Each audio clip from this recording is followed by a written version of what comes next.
Hey y'all, welcome back to another episode of Beyond Broken Hungry. I am so excited for this week's episode because it is featuring a huge motivator of mine to this podcast and just to life in general, Jake Thompson, Chief Encouragement Officer of Compete Every Day. Before we get started, I want to preface this with the fact that this episode was actually recorded a few months ago, back when Ellen was still my co-host. So she will also be making an appearance in this episode as well. And I also want to add that between then and now, I have read Jake's book, and it is fabulous. So without further ado, here's this week's episode of Beyond Broken Hungry. Welcome to Beyond Broken Hungry.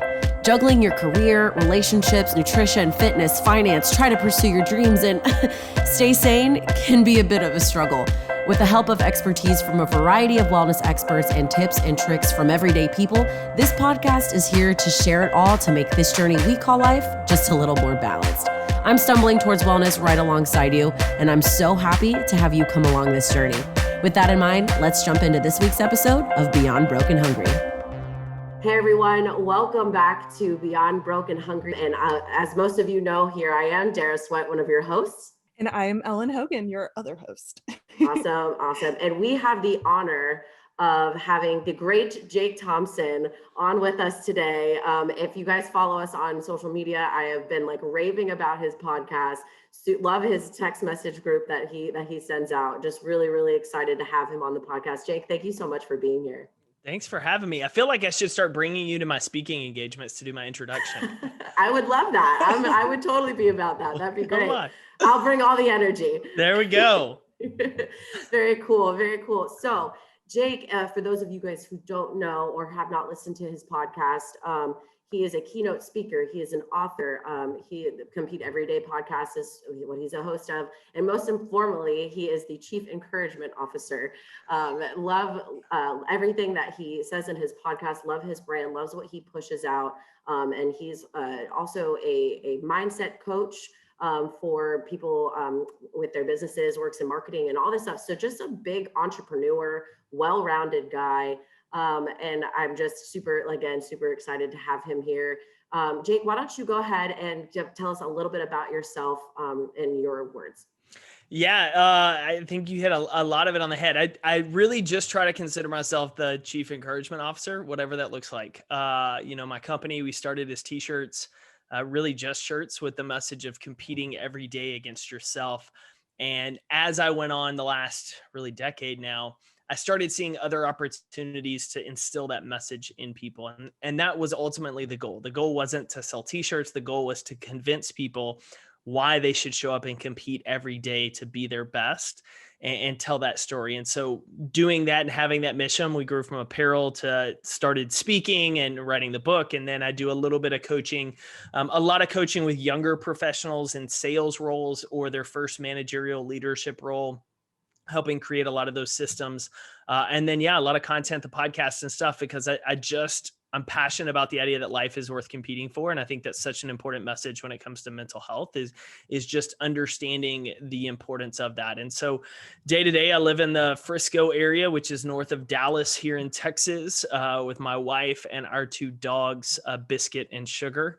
I have the opportunity to travel all over. Yeah. Sugar is our rescue boxer. She's a hot mess. She's about 8.5. And we just rescued Biscuit about 2 months ago. And she's a little French bulldog who we got after my boy passed away in January. So my dog boy, not human boy. But it's like the same thing for me. So I'm not even going to be ashamed with that. So that's me. People around here. Okay, good. Yeah. I mean, people that don't have dogs, it's funny. Our neighbors on one side have 2 kids, no pets ever. And then our neighbors on the other side, all they have are dogs. And so when Huck passed, it's interesting the conversations you have, because if you don't have pets, you don't understand, they're your children. So we live here in Dallas. I get to speak, I get to encourage and pour into folks every day, which is fun. And I'm super excited to hang out with y'all today. And honestly, just honored for the opportunity. No, thank you so much. So we're going to go ahead and get right into it. Let's do it. So question number 1 for you. What is your biggest pet peeve? Ooh, I have a few. Trying to think of, people that drive slow in the left lane is a big one for me. But honestly, I think excuses. I think people that tell us all the excuses about why they did something and don't take responsibility. And so where that manifests itself most often is people that fail to rack shopping carts and people that fail to put their weights up at the gym. And I think those are probably the top two, followed closely by people that do curls on the squat rack. But shopping cart and failing to rack the weights, because there's rare circumstances where you can't rack your shopping cart, and those are outliers. But for the most part, we do it because it's inconvenient, it's lazy, or there's no reward for doing it. And it's the same in the weight room. And so those really, really drive me crazy, because I'm like, it takes 2 seconds and you're passing the buck to someone else to do it for you. You know, it's actually so funny that you talk about putting the shopping cart up being one of your pet peeves, because when I realized, you know, when I was in high school, I was kind of just a jerk all over. I think all of us were in high school at some point. But when I was in college, I started to like pay attention to like other people. Like I was like, oh, the world doesn't revolve around me. Interesting. So one of my New Year's resolutions was to put the shopping cart back. I was like, I can't think of anything else to do. So that's just what I'm going to make a point to do that every time. And it's been, you know, about 7, 8 years. And I still do it. I don't care if I have to go out of my way. It's something so simple. And even if I do like nothing else of significance for the rest of the day, I can have that mindset of like, you know what, the clerk that comes out here to get the shopping carts and doesn't have to go like to 7 different places to get the shopping cart when he really should only have to go to one, is going to be like grateful for just, you know, he's not going to know who I was or when I did it or whatever, but they'll be grateful that they're not having to go in other places. And I used to be that person, the curb, step on the cart, put it on the curb. And I had to kind of, you know, check myself there for a little bit. And now it just comes, I mean, I do more grocery pickup than anything, but when I do go into the store, I do make a point to do that no matter where I'm at. And sometimes if I'm really feeling like, you know, get like paying it forward, I'll even grab the other cart that's next to it. But that, you know, that's if it's right there, I'm like, it's right there, whatever. But it's so funny that you bring that up, because now that I'm doing it, I look at them and I'm like, it's not hard. We judge Yeah. now. Yeah. But it's the idea, there's not an immediate payoff. There's no reward. There's no punishment. You know, they talk about it being a true test of character, but at the end of the day, most people aren't driven unless they get an immediate outcome or there's an immediate punishment, which plays its hand in a million other things. I know your last season, you were talking about nutrition heavily on the show. And that's the thing, like choosing to eat a salad at lunch doesn't really give me the weight loss or fitness dividends that I want in that moment. Over time, it's just planting a seed toward that success that eventually will harvest. But because we don't get the immediate payoff, we don't see it right here, right now, most people don't choose to do it when it simply could be an easy choice. Absolutely. Absolutely. Ellen, did you have anything to add to that? I love what you had to say about, about the immediate payoff concept, because I think that's so true in kind of every aspect of our lives, whether it's, you know, nutrition, like you were talking about, but also our mental health and making sure that we are, that we're caring for our bodies and our minds. So yeah, I'd love to hear you talk a little bit more about starting off, what's your journey been to kind of get where you are now? Man, I was going to say, I was that bratty college and high school kid too. You know, I grew up East Texas, only child, so little only child tendencies, but I was like super focused to be the next Jerry Maguire sports agent. Like that was what I thought was my dream career. Went to college with that focus, didn't care about anything else other than how can I get popular and how can I get this career? Like that was my core focus. And really what happened is I spent a few years in that industry and realized this is not what I wanted to do the rest of my life. The individual I worked with was not of the highest character. And so I was seeing essentially how the hot dog's made. Like you see behind the scenes in football, for me, the game that you love, and you start to lose a little bit of that love. And then you have a bad experience with someone in it. And you're just like, I need to get away. And for me, that was fall of 2008, which the economy sucked. I had a master's degree in business and sports entertainment. and non-traditional work experience. So I couldn't even get a job at like Best Buy for the holidays because I had MBA, or if it was an experienced job, I had non-traditional work experience. And so I started freelancing, graphic design, marketing strategy, built what I consider a pretty good consulting business. I was happy. I was making great money. I was buying toys. I was going out on the weekends. And I read a book by a guy named Donald Miller. And the book's called A Million Miles in 1,000 Years. And it talks about the power of story. Specifically, the way we live our lives is telling others a story of what we believe is important. And great stories, for the most part, have conflict, they have purpose, and they have other characters. Most of us pursue life in a very different manner of what can I accumulate? How many toys can I get? How rich can I get? Has nothing to do with impacting others, has nothing to do with a purpose, has nothing to do with encountering conflict or challenges. And I remember reading that book and thinking, I'm writing a really crappy movie right now. And it was like creating and building this awesome sandcastle on the beach. And eventually that sandcastle is going to wash away by the tide. And there's nothing to have shown for the work I've done in others. And so I started toying with the idea of competing every day and didn't have a clue what I was getting into. Spent 6 to 8 months with it, tinkering until finally apparel became an option recommended by my best friend. And that was 10 years ago. And so, yeah, I started selling t-shirts out of the trunk of my car behind a CrossFit gym in Dallas in May of 2011, just simple printed CED, compete every day. And then spent the last 10 years as a giant science experiment trying to figure stuff out. A lot of things that didn't work, a lot of distracted attention and chasing things, and really felt like the last 4 years we've hit a stride because my focus has been super tight on what we do and how we do it. And so that's kind of what brought me to this point, is a lot of setbacks, a lot of failures, a lot of, initially trying to chase things that weren't progress. And, as we talk about with the silent decisions and planting the seeds, the biggest change for me was, 5 years ago, I knew what I wanted to do with the company. I knew where we wanted to be, but up until that point, I was thinking we should have succeeded faster. We're 5 years in, we should have been at this level. And I would see what other people were doing. And you still battle with some of that comparison, especially when you meet friends and other people that own companies and you see them completely just destroy it and crush it. You get these different perspectives. And it was about 5 years ago, really the focus for me shifted and just said, what do I do well? What is my purpose? And how can I just do more of it? And quit trying to do everything else on the sides and quit chasing these other things, and let's go all in.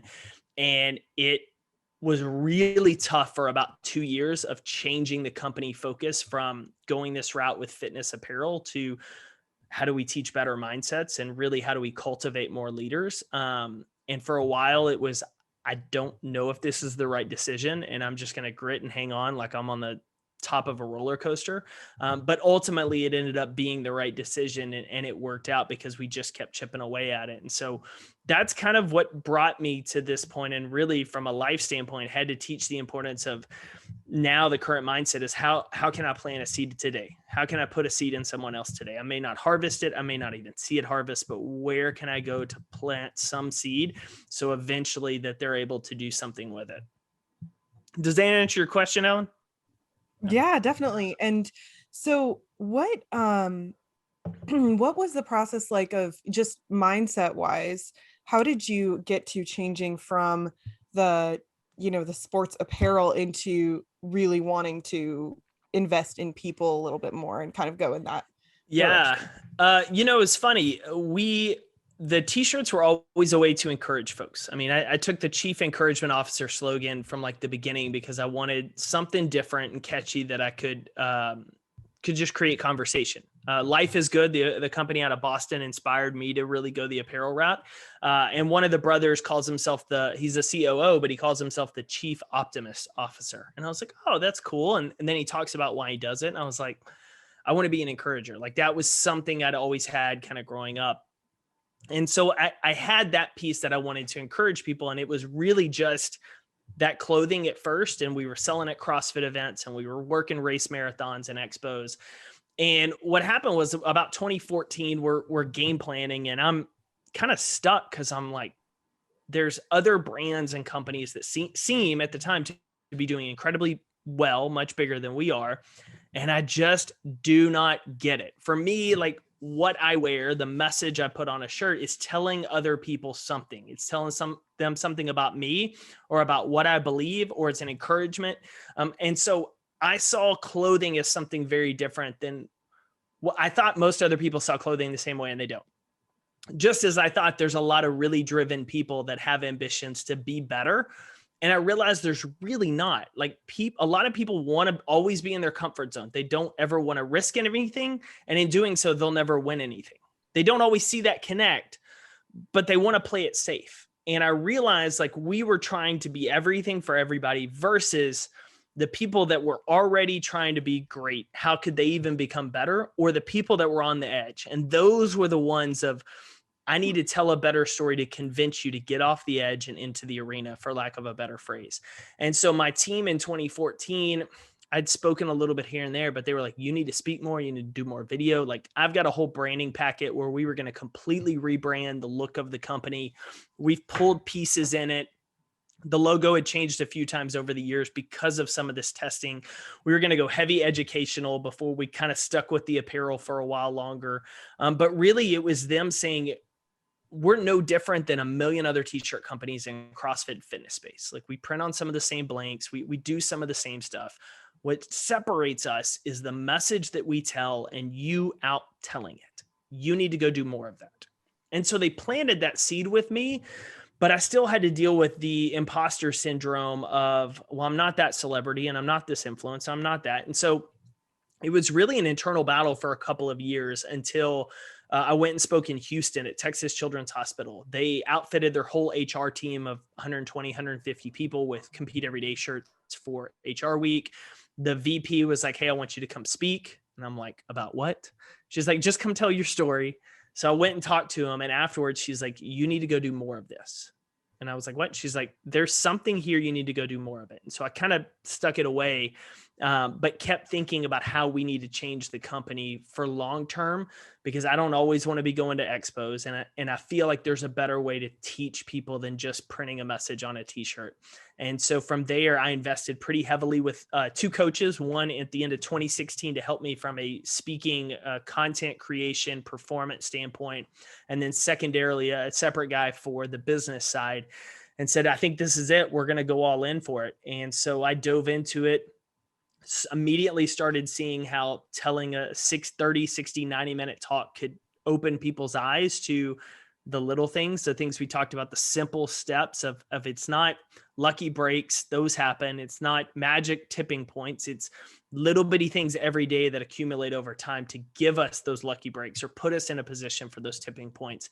And when I saw that, I was like, I need to do more of this. And honestly, the book I had set on for 5 years and was terrified to write it because the title of it's Compete Every Day, the not so secret to winning at work and life, because what I teach in the book is it's out there. Like we've known it, it's timeless wisdom, but I tried to reframe it in a new light. And for me, it was the idea that somebody's already said this, but maybe they haven't said it the way I have. And I talk about the book and everybody's like, oh, you're writing. I was like, I'm writing the book. And I lost like 4, maybe 5 speaking opportunities. I want to say 2018 going into 19. And the meeting planners point blank said, we think you would be a better fit for the audience, but we want to hire someone with a book. And I said, I'll see you next year. And so I sat down and got after it and wrote the book, wrote 40,000 words. It sucked. No lie. First draft of the book was terrible. It was based on a corporate talk I'd done. Corporate talk was okay. And then I got asked to speak at Big Brothers and Big Sisters of Dallas. And I'm thinking, well, there's kids in here that are 7 to 17. There's adults. Kids aren't going to get these corporate concepts. Like, how can I change the language? And I happened to see a John Maxwell book and was just flipping through it and seeing how he positioned stuff. And I thought, he just has these catchy lines that he expands on, but I was like, it's the lines that he runs with. I said, that's what kids get. Kids get catchy lines. So I scribbled out 7 to 8 and said, if I was a kid, what are 7 to 8 lines that if they keep 1 or 2 works? And when I did, I was like, crap, this is a book. And so I scrapped 40,000 words and rewrote the book. And as you can relate, Dara, it was the equivalent of a CrossFit workout where it's 4 rounds, 400-meter run, and we'll say 12 thrusters. So similar to Nancy with that. The fourth round, you go all out. You do the thrusters, you sprint the 400, you come in, you are smoked. You finish, you lay down on the mat. The coach walks over and said, "Hey, there's 5 rounds." And you're spent and you're just like, "I don't want to do it. I don't want to do it." And you look at the joking, bar. right? Yeah, no, but that's the feeling, like, I don't want, and then you pick up the bar and that bar feels suddenly heavier and that 400 just feels like it's a mile. That was the rewriting process of the book. And it's one of the most gratifying things I've done. It was also one of the hardest things I've done. But yeah, that was it. And the book, I didn't know what was going to happen with it. I knew what I wanted. I wanted it to tell the stories. And then I wanted to give examples of, like, this isn't fluff. Here's how you apply the concept. And here's what I learned. And here's, I try to use a bunch of other people's stories. And the response to the book has been so awesome to see, of like, here's a new way to learn it. Like, I've heard you talk about on the podcast, I've heard you speak, but here's a different way I saw it. And so that's just further motivated me on what I'm working on now with our podcast and trying to get some online course stuff created that dives into these concepts so that everything just comes about that. And from a business side, it diversifies not only what I've got working on, but it diversifies how many times I can touch people with the same message told in a different way. Because, Dara, you said you're about to start the audiobook. And so you may connect really well with the audiobook. Whereas, Ellen, you're like, well, man, this is the message on this shirt that really spoke to me. And it got me through this tough time, which, we've gotten some emails about those. And so, yeah, it's how many at bats can I get? I'm not as worried about hitting home runs. I'm going to swing for the fences on a lot of them, but just how many at bats can I get? Because eventually you're going to get that hit. Absolutely. Yeah.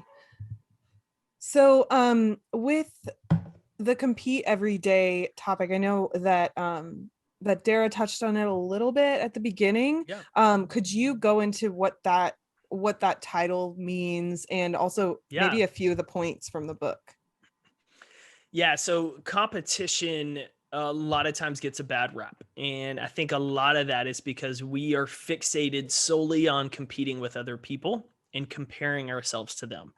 And the problem we run into with that is there's always someone ahead of us. There's always someone behind us. And if you imagine it like a track star, and we get the Olympics coming up soon, you're running the 100-meter dash, gunfires, you take off out of the gate, you run as hard and fast as you can. If you start to think and wonder where everyone else is on the track, and you start looking for the other racers on your left, your right, behind you, your body will physically slow down. You cannot run at top speed. There's no way whatsoever we run at our full potential forward if our shoulders are twisted, if our focus is elsewhere. The same applies in life. When we start looking at everyone else, we lose the opportunity to reach our full potential. And so when we talk about competing every day, it's how do you show up and compete against yourself to be better than you were the day before? And it's not just in a physical sense. I'm not saying, hey, you need to go work out every day and you need to redline every day and you got this. It's, what are you doing to build your mindset every day? What are we doing every single day to improve our mental skills around gratitude, around being mindful and focused in the present? What are we doing to let go of baggage from the past? What are we doing to read and invest time in a podcast so we learn a little bit more? It's all around the idea of competing against complacency and finding out more than anything what we're actually capable of. Because you think about in sports, like when I would run sprints in high school and we talked about working out in a garage by yourself, like you're going to work out hard, but you're always going to do more when there's other people with you, when there's other people pushing you, there's other people encouraging you. It's a different dynamic because it brings more out of us. And so if that brings more out of us, if competing brings more out of us, what does it look like to bring more out of us in life? And instead of taking the idea that I'm just going to settle, I'm going to be an active participant to compete. And so the book really just kind of dives into choices that every single one of us have the opportunity to make every day. It's not about your talent. It's not about who you are, where you come from, how you were raised, any of that. You still 100% control the choice if you're going to let the hard days break you or build you. And here's how you do that. If you're going to choose your teammates wisely, I mean, y'all have such a great synergy and chemistry here on the show and how your show flows and formats. And y'all have chosen to work with each other. But a lot of times in life, we only think about like sports and work and maybe just life, we're given these teammates. We have the opportunity every day to go out and choose who we invest the most time with. And are we choosing the right type of teammates who are going to challenge us and make us better, or the ones who just allow us to be comfortable? Are we showing up and doing our best when no one's watching, like racking the shopping cart, as we talked about? And so those are some of the choices we go into. And at the end of every chapter, I try to wrap it up and say, here's what this choice looks like in your work. Here's a few ideas of how to apply it. Here's a few ideas of how to apply it in your health or with your workouts. Here's an idea how to apply it with relationships or life, because I want you to see, like, the worst thing for me as a speaker is to go speak on a stage or to a company. And then when I leave, everybody's like, yeah, I'm fired up, but I have no idea what to do with it. Like, I want you to walk out knowing I'm fired up, but more than that, man, I'm going to run with that day one concept. I'm going to create this process with the scoreboard. I'm going to work through all of these little things, because that's where the change starts, is if just taking one thing and running with it. And so, yeah, competing every day is about competing to be your best, because I don't know if we talked about it briefly off air, but it's the idea of the gratitude performance, performing with gratitude, like being grateful for the opportunity, loving who you are, loving where the position you are, even if it's not where you ultimately want to be, but looking at and say, what am I actually capable of? Because the worst thing that's going to happen to us is we get to the end of our life and we look back, and we look back with regret to say, what if I'd given my best? What if I hadn't melded in? What if I hadn't settled for what was just comfortable, but I challenged myself to see what I can actually do? Sometimes you're going to fail. Sometimes you're going to win, but you at the end are going to be able to rest easy knowing I gave everything I had to reach my full potential and not waste the opportunity I had in life, versus regretting and wishing you had a do-over. Yeah, absolutely. And I love that. I love that you talk about gratitude a lot within your podcast as well. That is something that, like, we talk a lot about, and we try to encourage others to implement into their lives. I started practicing gratitude about November will be 2 years of me physically writing 3 things every single day that I'm grateful for. And I mean, some days it could be like, oh, I'm so grateful that I'm able to overcome like this specific moment and the specific thing. Sometimes it's like, I'm grateful for water.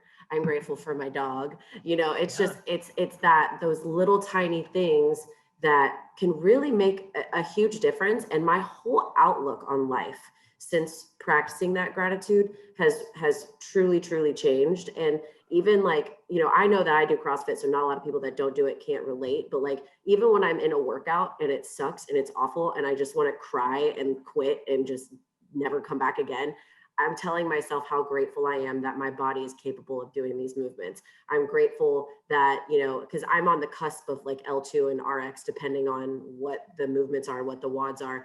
But I'm grateful that I was exclusively L3 or less when I first started. So I'm grateful that I am doing this workout, that it is hard for me to do. And then that implements to my life. Like, I'm grateful that I'm, working on this project, and even though I'm up until 2 a.m, I'm grateful for the opportunity to maybe next time I do this exact same thing, not be up at 2 a.m, because I took notes on what I was doing wrong and had to keep redoing over and over again. Working on websites is definitely something that'll keep you up till 3 a.m, and sometimes, but then as you're like, okay, so next time I do this, do it this way. And I want, that'll cut a half hour and an hour out.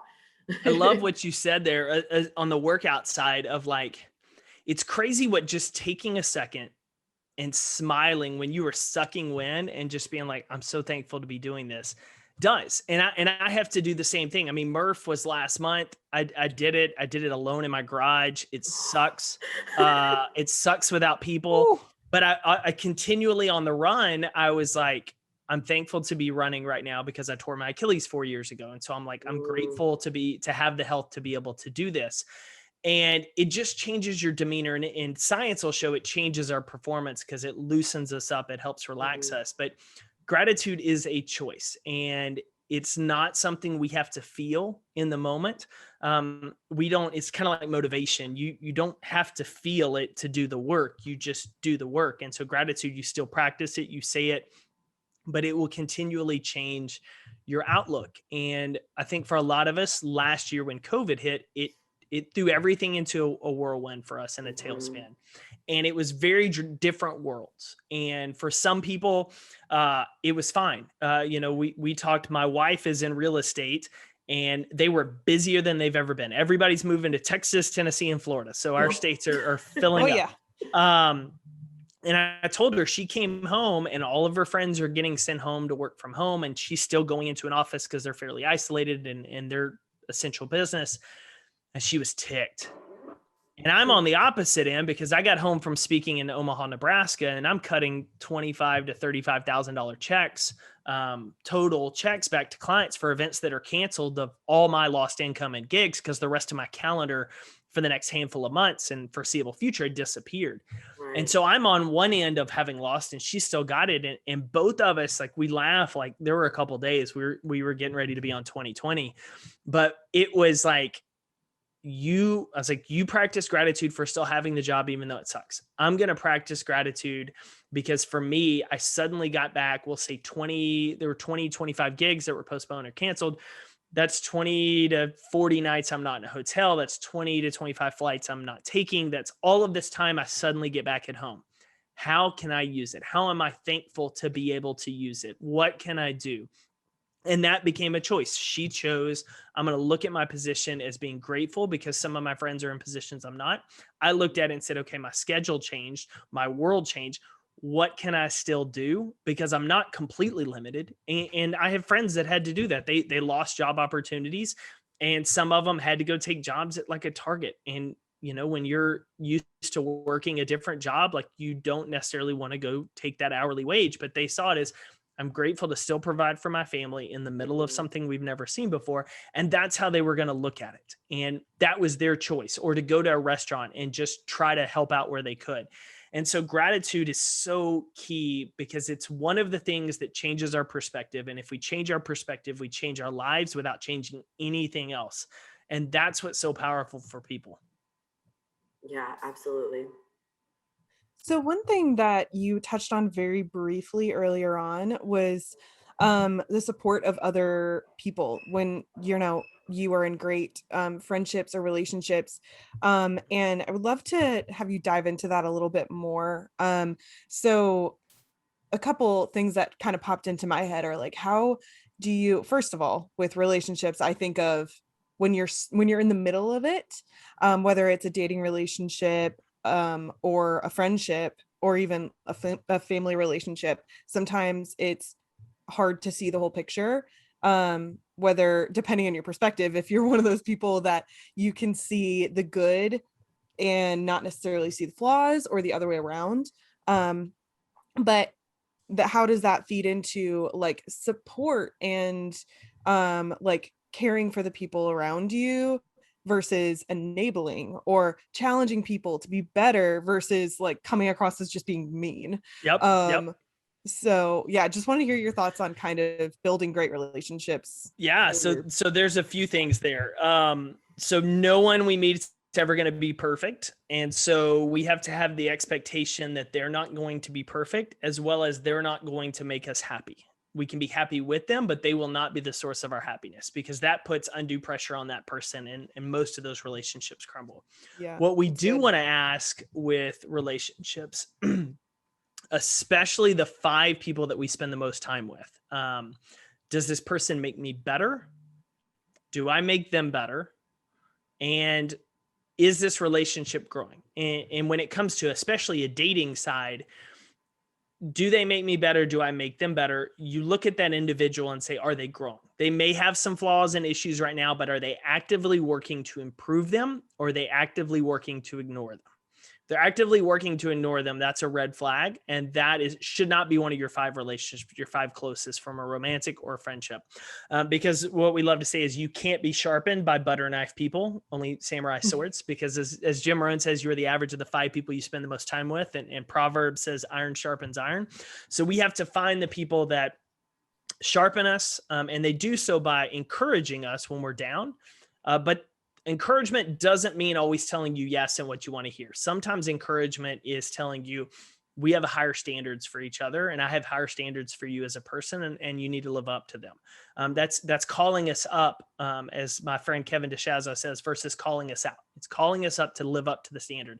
So they need to encourage us. They need to challenge us. And as I talk about in my book, we need people that are going to remind us of who we say we want to be, because we may have an idea of a goal or where we want to go or the type of person we want to become, and things happen. And we get stuck and confused and lost in life, and we forget that. And we need people that are willing to speak life into us, even if it's uncomfortable for them to say, hey, we need to talk. And that was my experience that I talked about in my book with my best friend of having to call me out because my actions and behaviors didn't align with who I wanted to be.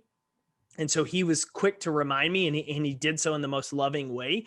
But that's really key for our closest relationships. Now, outside of those five and the people we spend the most time with, we can be a little more cautious with some of those relationships. We obviously want to have mentors, but we have social friends.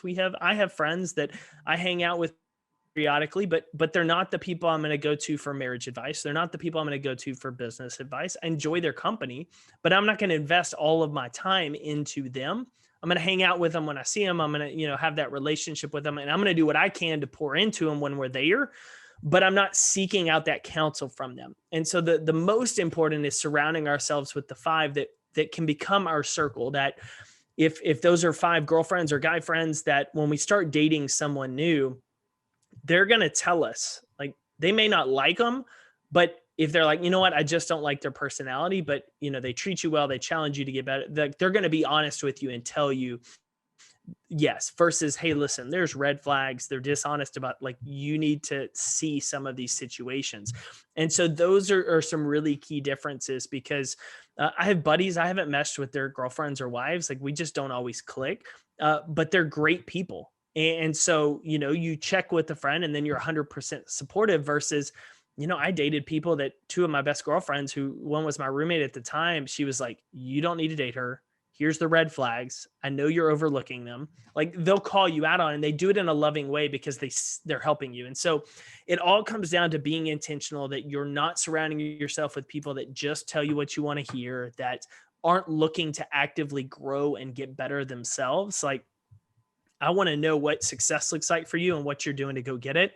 And if you make excuses, I'm going to call you out on it, and I want you to call me out on it. And, those are key. And I've got a buddy that we did that. Like, we were at coffee and he was having a tough time. Like, there's no doubt about it. He was having a tough time, and we talked about it, and I kept asking questions, and then finally just called him on it and said, why haven't you done this, this, and this then? Like, if you're telling me this, why haven't you done X, Y, Z? So, why I'm having a pity party right now. I was like, no.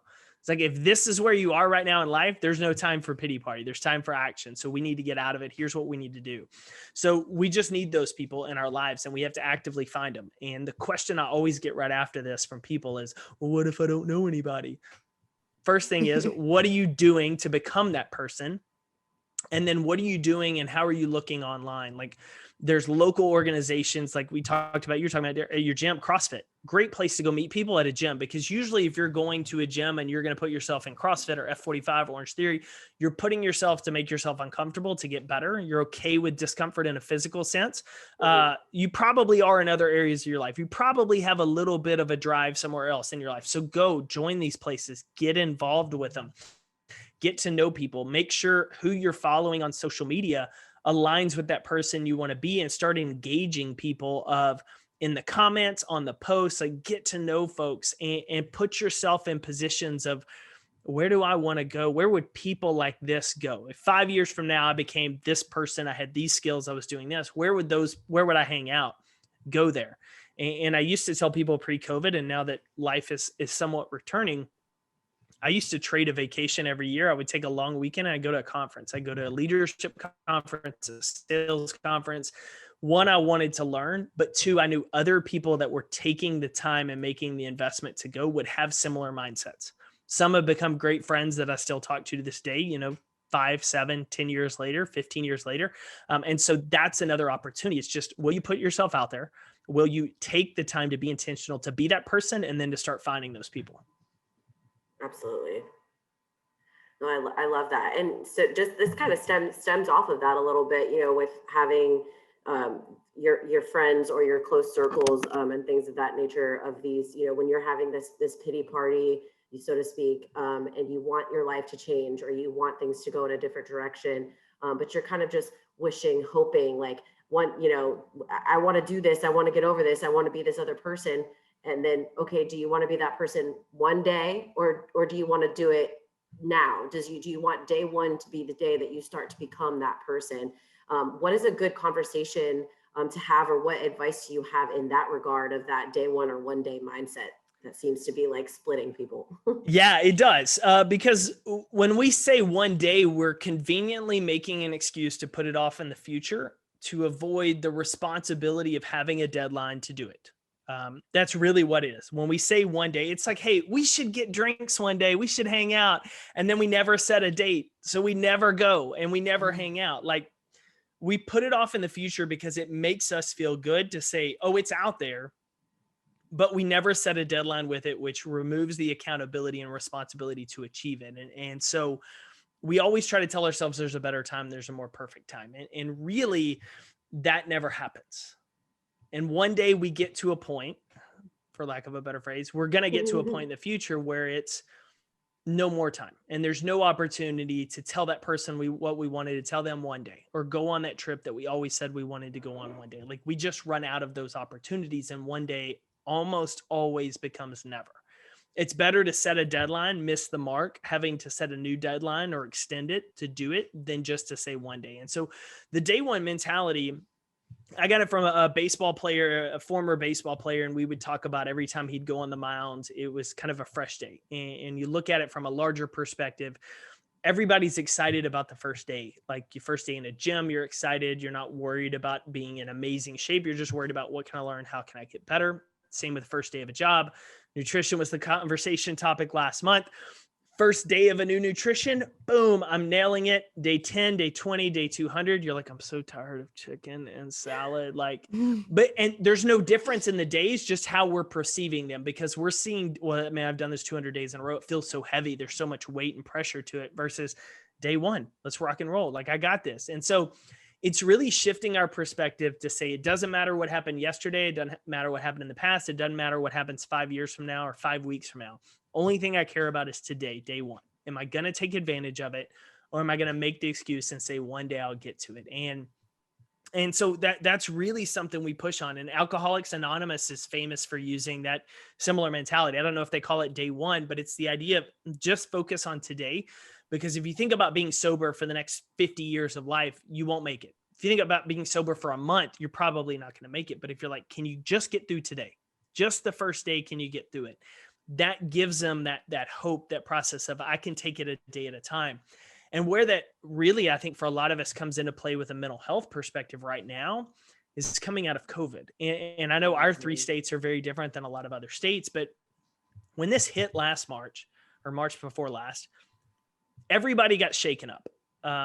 The people that had invested the time to build resilience, gratitude, and grit rebounded much quicker, and were able to get back in control of what they control and use it to make the most of their situation. It wasn't always perfect.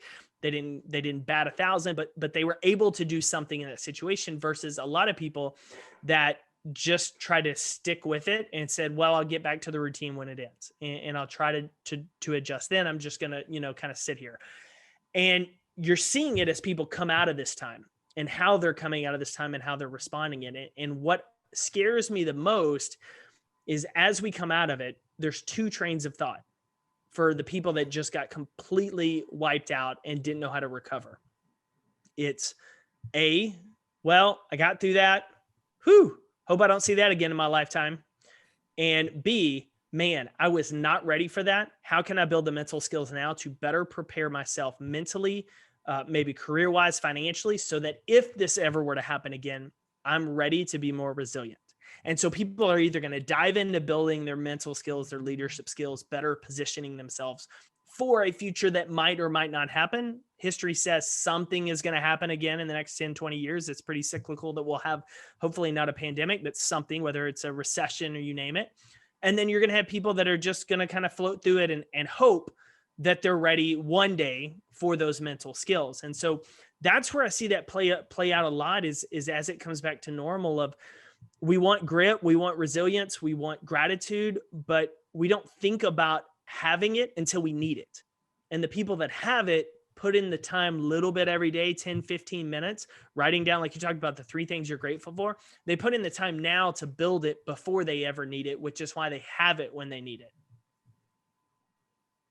Yeah, I love that point. And one thing I think also that can go into so many different aspects of your life, like you were saying, but and sometimes some of the time you are not going to, as you were saying, like on day 200, you may not feel like it's worth it anymore. And maybe that means you have to make a minor tweak to make it seem exciting again, to make it feel like day one again.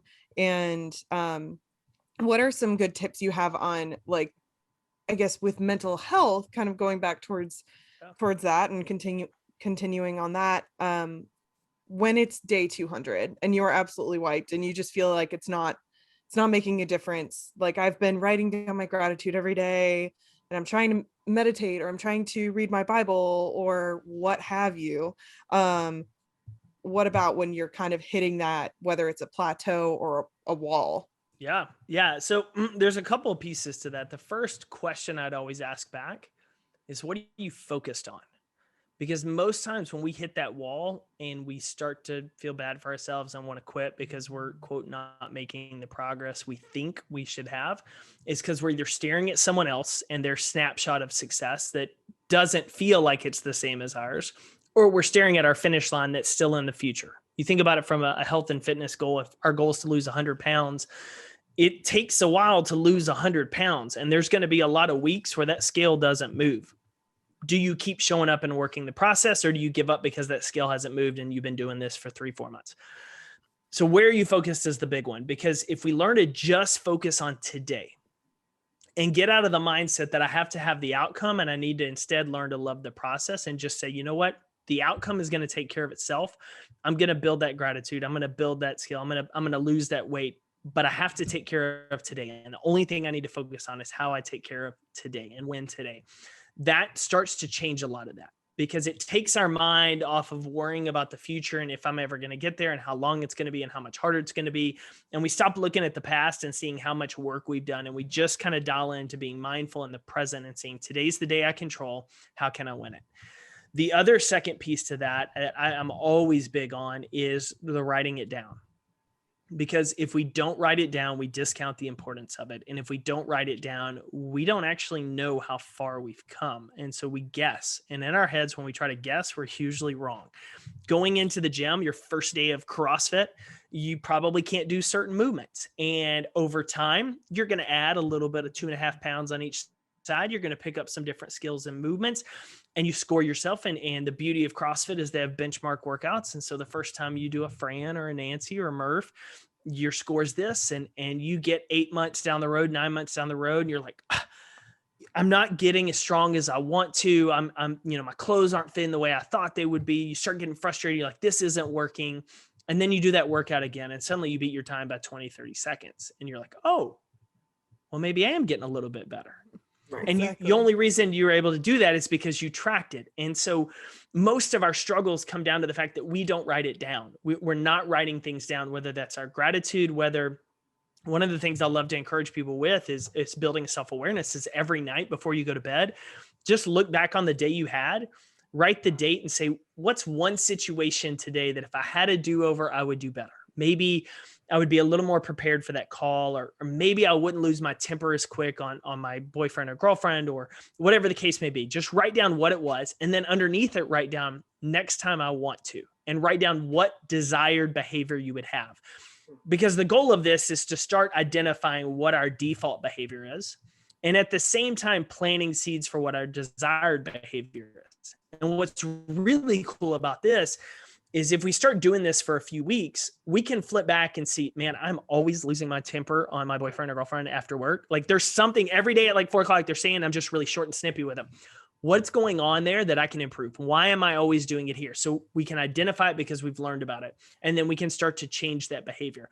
Man, I'm always losing motivation on Thursday, every week on Thursday for this meal plan. And I notice on Thursday night, I just give up on the nutrition. And after lunch, Thursday night's always a binge night. And it's not the night I had planned. I always planned to do donuts for Saturday morning, but Thursday night I mess up, and then I feel guilty all day Friday. Okay, cool. we've identified for a few weeks in a row, you've written down Thursday night, I got off track with my plan. What's going on Thursday morning, Thursday day to do that? What's putting you in that position where you keep getting off track? And because we wrote it down, we can start looking back and researching and identifying and then changing. And so focus, where we're focused is a big one. And then where we're writing it down to track it. And that's the biggest one, is focusing on how am I just going to win today? The phrase in football that coaches use is you win your championship trophies in practice. You only pick them up on game day. Everybody's obsessed with game day. They're obsessed with the scoreboard and the final outcome, but that is the result of the work you do prior to that moment. And so if you show up on practice and you do your best that day, you're giving yourself a better position to win on Saturday. It's the same with our goals and our process. If we just show up and win today, the only day we control, we put ourselves in a better position for tomorrow. And days we suck, days we lose, cool. Next day, just get up, focus on how you're going to compete and rebound and win it. Another question that I have is, if you are at a point where you are kind of, on the rougher day and you have written it down and all that kind of stuff, when is there, in your perspective, like the good time to give yourself patience and maybe let yourself have like a little treat? And when is the time that you need to push through it and try to push beyond that? Yeah, so that's a fine line we all kind of have to figure out. A lot of that's asking the question: am I doing this because I'm spent, or am I doing this because am I not doing this because I'm spent and I've got nothing in the tank, or am I not doing this because it would be uncomfortable? And so that's the first part. The other thing is, sometimes you just got to give yourself the day. And when I say that, is one of the chapters in my book is called Never Let the Hard Days Win. And it's about how do we bounce back from bad days. And the key to that is bouncing back from a bad day so that one never becomes two, which never becomes three, which we never let the losing streak start. So even if we do have the bad day and we give ourselves the day, we have to identify how we're going to win the next day. So the slate starts over. It's day one again tomorrow morning. How am I going to get out and win it? And for me, like we talked about earlier, when I lost all those gigs that Friday, I was like, mentally, I was spent, because in my head, like I saw some stuff getting canceled. I had no idea what was about to happen for the next 18 months. Nobody did, but I'm just watching it. I'm having clients call for money. Mentally, I was spent.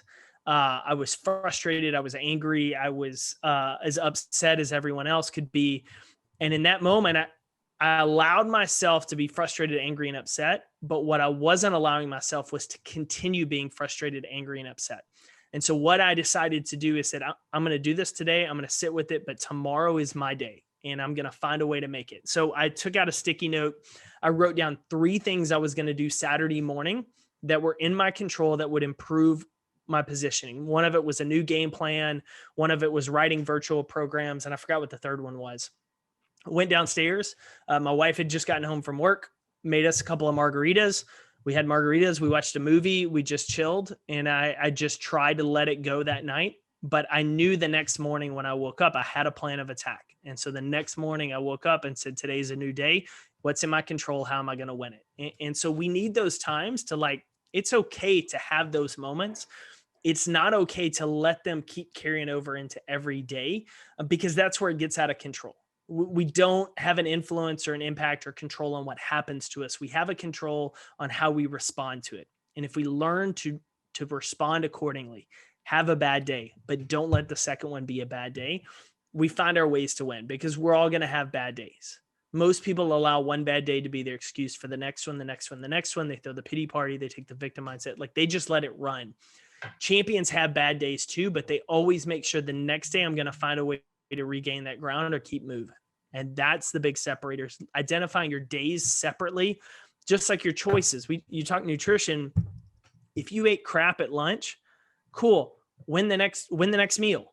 Win the next opportunity, which is your next choice at dinner. What can I eat at dinner that's back on the plan versus, man, I ate crap at lunch. Well, I guess it's going to be pizza and beer tonight. Tomorrow morning I'm going to get donuts. Well, crap, the weekend. All right, let's go get this and that. Like, we just let it carry versus messed up, wasn't what I wanted. How do I win the next one to get back on track?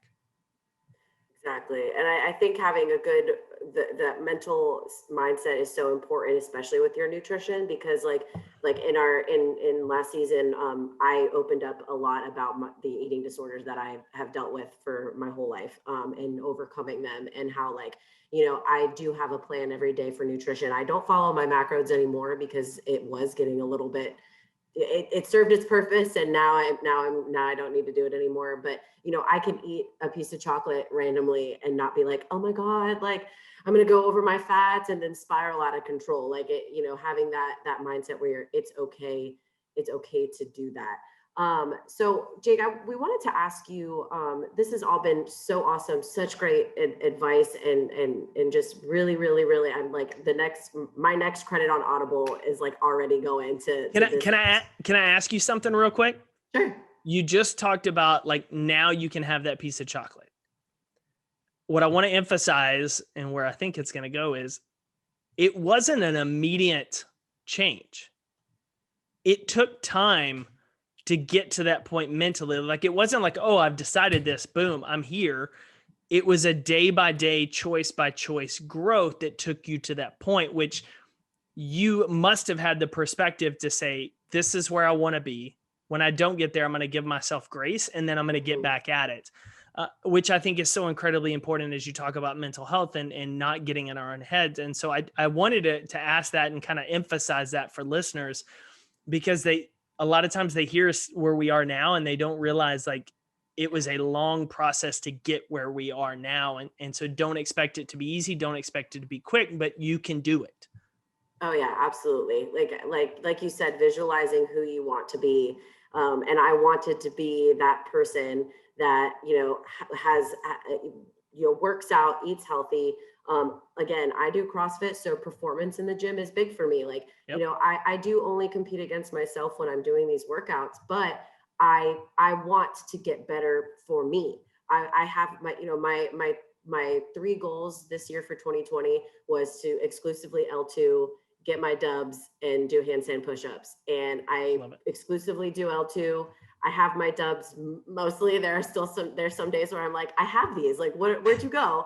And we all have those days. Yes. And then as far as handstand push-ups, I can kip. I can't do them strict, Awesome. but I can kip. But that was not happening, before. And that was my goal. So I had to become that person who is capable of doing it. And performance in the gym everything stems from nutrition, but especially performance in the gym. I know that if I'm not eating right and I go work out, it's awful. I feel awful. I get migraines, like all of the things. But when I am performing correctly, or when I am eating correctly, I feel weightless when I'm running. Like, the lift just goes up so quickly, and it could be from like one day you're eating good, your next workout's awesome, but then you eat like crap for that day after the workout, and then you wake up the next morning and you go work out and your workout's awful. I mean, it's like it's quick. So I wanted to be that person that, on the weekend I could go have a couple of margaritas and tacos and maybe a donut on the weekend or whatever, and then come back and Monday through Friday be totally fine. But also on top of having that, that plan and everything else, I wanted to be that person that, if I we have cupcakes at the office one day, and I'll go ahead and eat a cupcake. I'm not going to be like, I don't want to be that person that kicks myself for eating that cupcake. I don't want to be that person that punishes myself for eating a cupcake. I want to just eat the cupcake. So it was a long process of, and I do go to therapy. I do have a nutrition coach. I do, have to talk to myself and pray about a lot of that too, because my whole life it was, oh, you eat bad, you're bad, instead of just being like, oh, I had a donut. It doesn't mean anything. When you're doing the work. Yes, exactly. You're doing the work. And I love that. And I love hearing that encouragement. One of the things that really stood out as you were saying that is just the idea that a lot of times, like, you don't want to be the person that, man, they're having cupcakes at work, or it's a friend's birthday. Oh, nope, can't have the cake. Or a friend's having just a really just crappy day. And they're like, hey, can we go get a glass of wine or a beer? I just need somebody to talk to. And you're like, I don't really want to drink. Like, I can't go. And so like those types of moments, doing the work, especially considering the journey you've overcome, to be able to do that creates more opportunities for you to engage and connect with people in certain moments that a lot of people miss out on if they're like, nope, can't do it, too good for that. And I heard it was a CrossFit coach, I'm going to forget on who it was, but he was like, if it's your kid's birthday, have the birthday cake. Like, quit saying like, oh, I can't have the cake because I'm CrossFitting tomorrow. He's like, it's your kid's birthday. And so having that healthy relationship there helps you have the healthy relationships in other areas as well. So I that's a really encouraging story. I appreciate you sharing. Yeah. Oh, thank you. Thank you very much. This has been so awesome. And all of this great advice and this just the topic of competing every day in general, in every form, whether it is your workout or it's your friendships or, it's your job or just your day to day, competing for it, having a good mental health doesn't just happen overnight. You have to do the work. You have to make it happen. You have to do the morning routine of, reading your Bible if that's your cup of tea, doing your gratitude, saying your affirmations. So what does your mental health routine look like for you? I mean, you obviously you give these speeches and you literally write the book and put the slogans on the shirts, but what is something that you do to continue for yourself to compete every day, to keep being this person who can encourage others? Yeah. So I have a few routines that are pretty important. So the working out every day, even rest days, I'm outside on a walk. So just moving body every day. Morning gratitude prayer for me is a big one. And then writing when I can, whether it's something as simple as an Instagram post or writing one of our newsletters or something, those help me.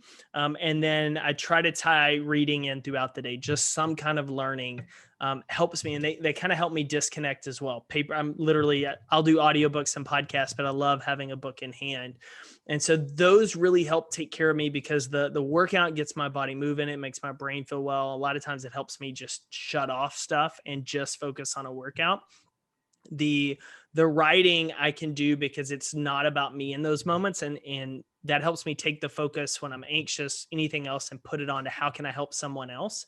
The gratitude and prayer obviously is to reinforce my faith side as well as just practicing that gratitude muscle because we all need improvement on that. And then finally, the reading is learning and looking at how I can take what I've learned and apply it to myself, my relationships, or help someone else do that.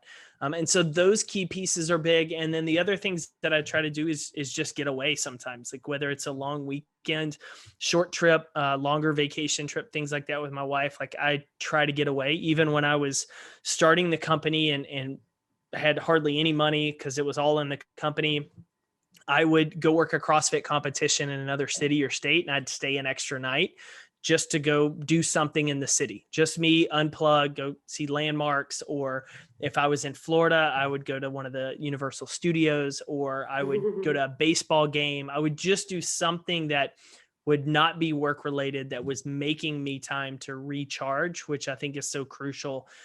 It was for me because I would have worked every hour, all hours of the day on the startup side. And so creating some of that space was a big mental health thing for me.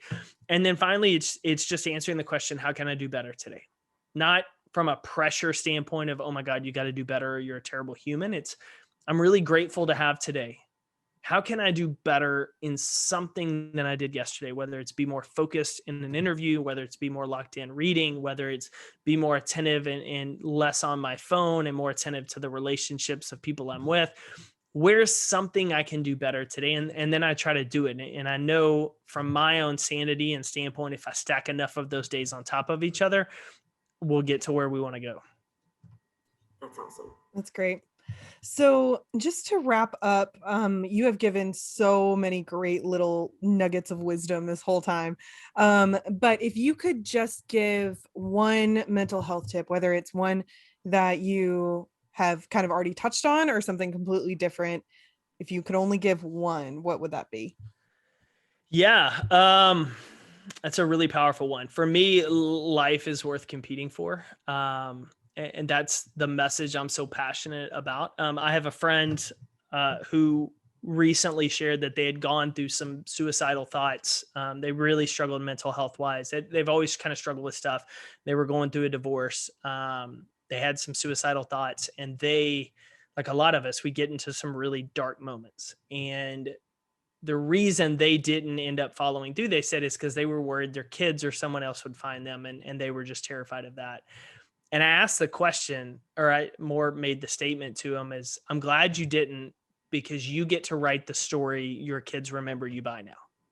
Not your ex, not someone that had a vengeance against you or didn't like you. You have the opportunity, because you're still here, to compete for your life and write the story you want. And I think for those of us that struggle sometimes mental health wise, we don't know if we're going to get out of it. We don't know what it's going to be like.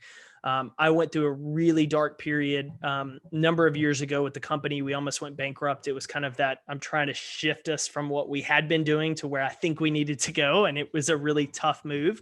And I teased it a little bit back in May on our 10-year anniversary that maybe one day I'll share the letter. But for me, it was a dark letter of just writing to myself of everything I was feeling with and struggling with. And I was definitely depressed. And what I remembered is I kept recalling back to the story of Joseph. And Joseph thought he was doing really well after this dream. And then his brothers throw him in a pit and sell him off to slavery. So he goes really high, really low.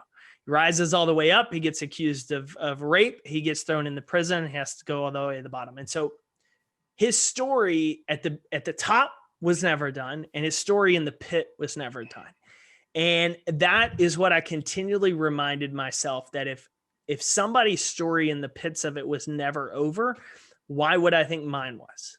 And if my story wasn't over, I needed to keep showing up and writing it. And for people on here that are struggling and they think they're never going to get over depression, or the mental health side is too overwhelming and stuff, what I would say to you is remember, your story is not over yet.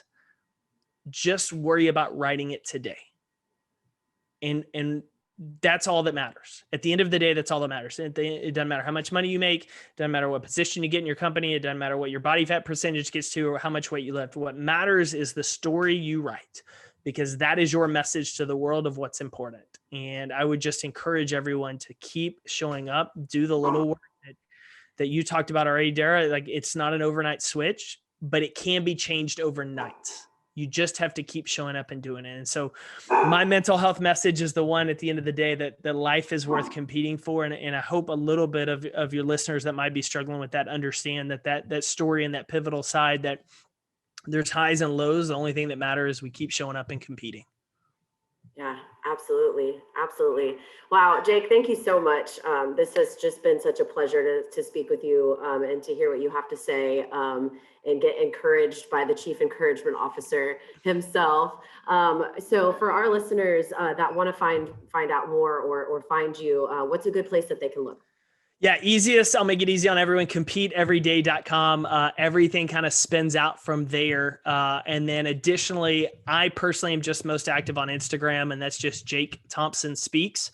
I still run the Compete Everyday account. So if you say hi there, I'll say hi back. But normally my personal one's where I hang out the most. So would love to say hi. Anything we talked about today from the mental health side to the day one, if you have any questions, just shoot me a DM. I'm always happy to continue the conversations with people. But more, just want to say thanks to you two for having me on. This has been an absolute just fun and blessing to hang out on a Friday afternoon. Yeah, no, thank you so much, Jake. We look forward to seeing what you come out with next, and we'll definitely touch base when I read that book. Thank you. Thank you. Thanks for tuning in to this week's episode of Beyond Broken Hungry.